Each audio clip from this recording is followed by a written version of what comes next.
Right now we are welcoming our 001 Commander Jaro Soldier. One and only.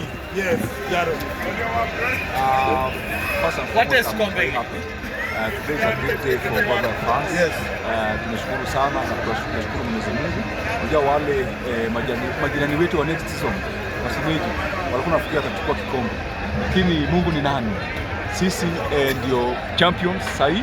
Na ile kitu muhimu kabisa, kwanza kabisa ile mpangilio ambayo tuko nayo kwa serikali, tutapeleka ukombe kwa State House kwa sababu sisi ni serikali. President William Samoei Ruto anangoja sisi kama watu wa Gor Mahia na ukombe.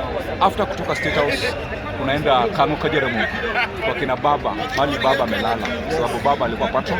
Na hii kikombe lazima tupeleke kwa baba ili apokee kikombe pale Kanu Kajaramogi. Kwa hivyo tunashukuru. Tunaomba sasa mashabiki wa Kogalo tuendelee kusupport Gor kwa sababu Gor ndio ambayo sasa kitu ambayo sisi kama jamii tunabaki nayo. Kitu ya pili, we know very well that baba alituacha kwa broad-based government. Mtu ambaye anapinga, usijaribu kupinga. Don't try. Sisi tuko nyuma ya Ruto mpaka 2032. Hapo ndio tuko na tutoki kwa sababu ilikuwa ni kitu baba alisema.